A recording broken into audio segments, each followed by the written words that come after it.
Religion is a very private affair, तो और लोग सेंसिटिव भी बहुत होते हैं, बट कुछ रिलीजियस जो एस्पेक्ट्स हैं वो ऐसे हो गए हैं जो एक फेस्टिवल में कन्वर्ट हो गए हैं। They have lost all boundaries geographically and religion wise. तो आज की डेट में शिवरात्रि, जन्माष्टमी ये ऐसे ओकेजन है जो नो मैटर हम किस रिलीजन को बिलोंग करते हो, बट हम सभी बहुत अच्छे से इनको सेलिब्रेट करते हैं। दूसरी एक बात ये होती है, कुछ रिलीजन, कुछ ओकेजन या रिलीजियस फेस्टिविटीज क्यों इतना ग्रो करते हैं, because of the story telling behind them. The story telling is so interesting that more and more people feel like adapting, listening to that story. और जो स्टोरीज आज के टाइम पे रेलेवेंट हैं उनसे हम और भी ज्यादा रिलेट कर सकते हैं। तो खासतौर जो कृष्ण जन्माष्टमी की स्टोरी है, या कृष्ण जी की स्टोरी है, या महाभारत की स्टोरी है, पूरा जो एक द्वापर युग था जिसमें महाभारत हुआ, वो स्टोरीज हमारे आज के युग से भी इतने रेलेवेंट हैं कि हम उनके हर एस्पेक्ट को आज भी इतना रिलेट कर सकते हैं, और इसलिए सेलिब्रेशन भी इतनी ही हाई होती है। जो भी कह लो, रिलीजन को भी मार्केट करना पड़ता है। तो आज की डेट में क्यों वर्ल्ड में सबसे बड़ा रिलीजन क्रिश्चियनिटी है, because they have packaged and marketed their religion so well कि आज की डेट में हिंदू क्रिश्चियन से ज्यादा क्रिसमस मना रहा होता है।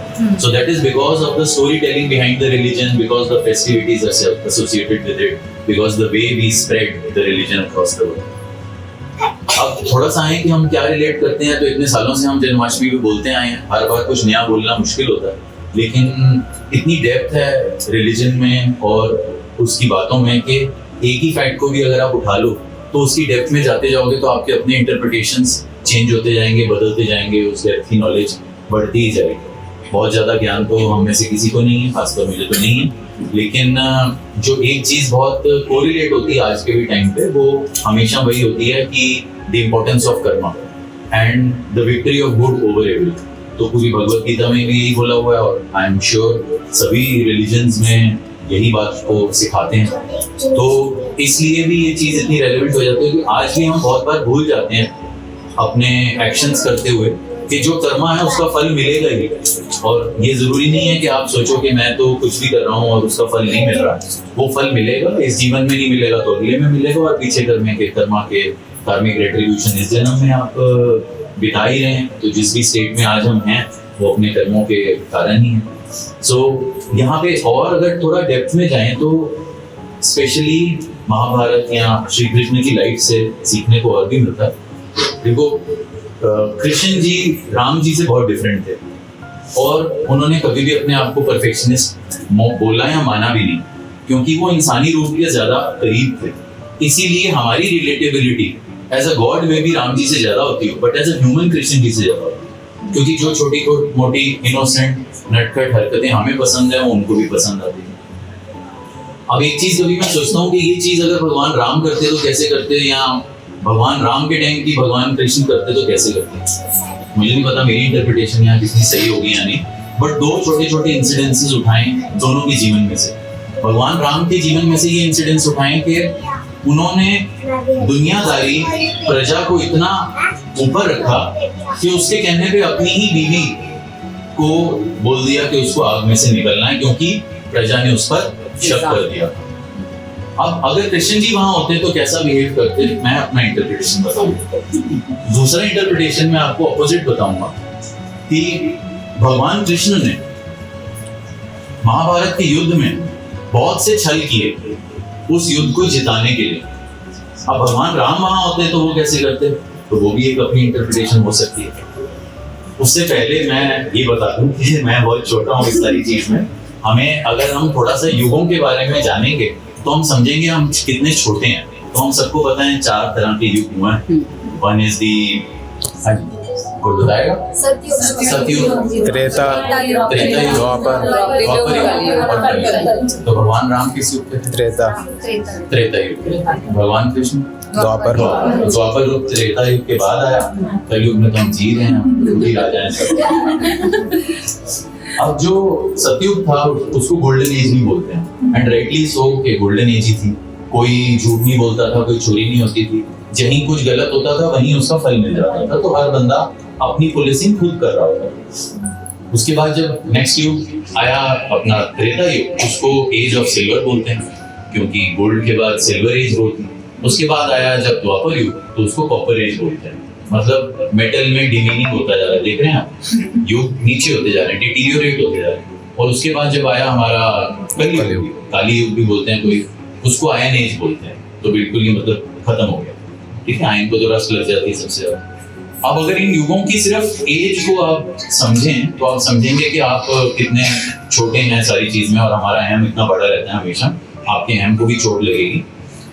करीब करीब 18 लाख साल का था सतयुग, करीब करीब 15 लाख साल का था त्रेता युग, 8 लाख साल का था द्वापर युग, जिसमें कृष्ण जी का केवल एक पार्ट में रोल था, लेकिन कृष्ण जी के जाने के बाद द्वापर युग खत्म हो गया। और करीब करीब 4.5 लाख साल का कलयुग है, इसमें सिर्फ 5000 साल हुए हैं अभी। तो अभी 4,45,000 साल और हैं, और 5 साल कैसे, 2000 साल तो एडी के और 3000 साल बीसी के। तो एक मॉडर्न सिस्टम को हम पकड़ें तो हम बिफोर क्राइस्ट आफ्टर क्राइस्ट बोलते हैं, तो 3000 साल बिफोर क्राइस्ट और 2000 साल मतलब 2024 में हम हैं, तो हम हैं। अब हमारे आगे कितने ही और युग चलेंगे और कितने ही साल होंगे, तो उससे ही आप लगा लीजिए कि कितने छोटे कण हैं आप इस पूरी सृष्टि के, ब्रह्मांड। वापस आते हैं अपने उस एस्पेक्ट पे कि भगवान कृष्ण का कहना ये था कि आउटकम सही के लिए अगर मीन्स गलत भी हो जाए तो कोई बात नहीं, लेकिन भगवान राम का ये कहना था कि मीन्स गलत कभी भी नहीं हो सकते, ठीक है।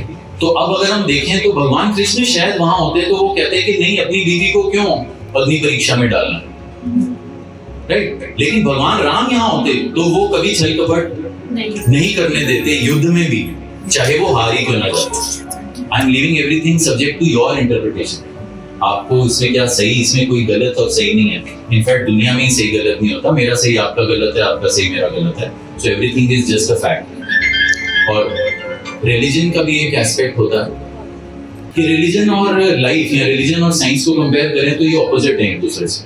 रिलीजन में हम विश्वास से तथ्य पे पहुंचते हैं और जिंदगी में हम तथ्य से विश्वास पे पहुंचते हैं। कोई इलैबोरेट कर पाएगा इस स्टेटमेंट, ठीक है। तो इतने आप लोग महानुभाव हो, अकलमंद, बताओ ना इस बात को।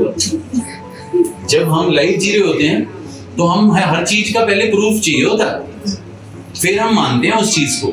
लेकिन जब हम रिलीजन पे आते हैं तो हमारी पहले मान्यता होती है, फिर हम प्रूफ पे जाते हैं। प्रूफ पे जाते भी नहीं है कभी, और हम बहुत जल्दी बोल देते हैं कि इसका खराब है, उसका खराब है, हमारा सही है।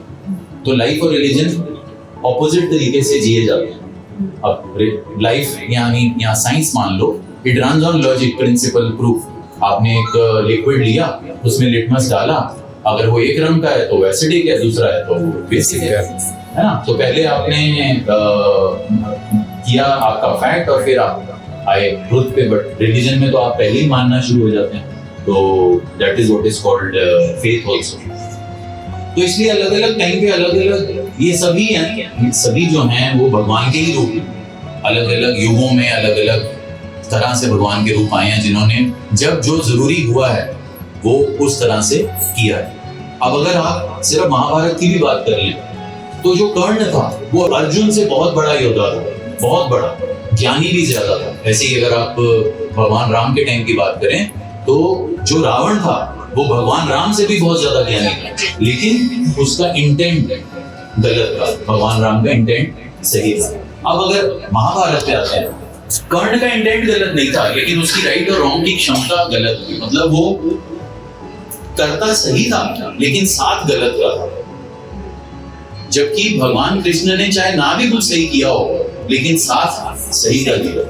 तो बेसिक इंटरप्रिटेशन आज की डेट में अगर हमें लानी हो तो यही है कि हर बंदे का कर्म बहुत इंपॉर्टेंट है, हमें अपनी डेली लाइफ में भी लाना चाहिए, और सही का साथ देना और सही तक पहुंचना सबसे ज्यादा महत्वपूर्ण है। उसके लिए रास्ता अगर थोड़ा बहुत आपको आगे पीछे भी करना हो तो इट डज नॉट मैटर। लाना कहाँ चाह रहा हूं मैं आगे बात को, आज का हमारा युग आ गया। Such an unfortunate incident happened which shook the national conscience once again after the Nirbhaya incident happened a couple of years back. तो लोग उसको निर्भया 2 भी बोलते हैं। मान लिया कि कलयुग में हैं, लेकिन इतना ज्यादा ही गिर जाएंगे इसकी तो अपने आप से भी उम्मीद नहीं होनी चाहिए। और होना हो, ये मैनकाइंड पे धब्बा नहीं है, ये तो आदमी मर्द पुरुष जात पे एक धब्बा है।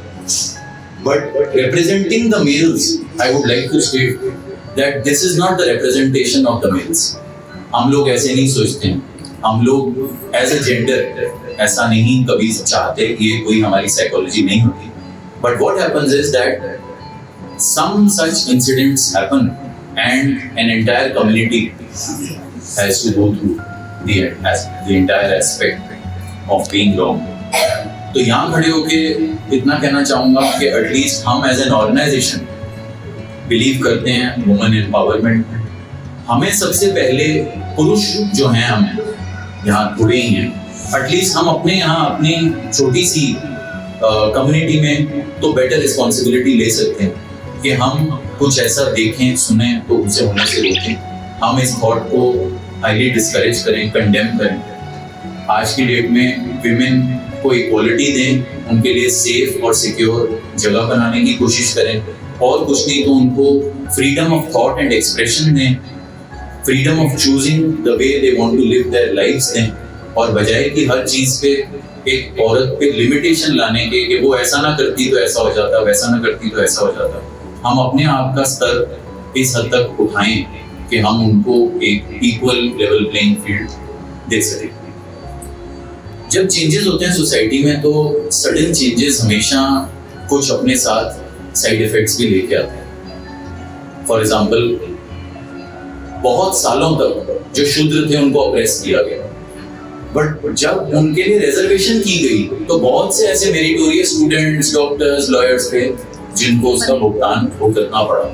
यही चीज आज की डेट में विमेन लिबरेशन भी हुई है। विमेन लिबरेशन हमारी सोसाइटी में इतनी जल्दी और इतनी तेजी से आई है कि एक तरफ तो हमें विमेन को इक्वालिटी के लिए प्रेजेंट करना है, बट दूसरी तरफ पुरुष शोषण भी एक कंसेप्ट है जो आज की डेट में बहुत प्रिविलेंट होता जा रहा है। मेल की एक्सप्लॉयटेशन, और कोई भी औरत कभी भी किसी आदमी पे कोई भी तोहमत लगा दे और वो कटघरे में खड़ा है, वो भी एक एस्पेक्ट है जो कि एक पॉइंट ऑफ पॉन्डरिंग है। But still the females have been oppressed for a very long time, and it is time for us males to step up and give them an equal level playing field, give them an equal opportunity. At the place of work, it is our best effort to give them a level playing field, respectable life, equal decision making. तो I hope कि at least हमारे इस छोटे से community में जितने भी हम males हैं, हम step up करें and we learn to respect them, and I hope that the women with us will uphold this dignity and move forward. Once again, a very happy Janmashtami.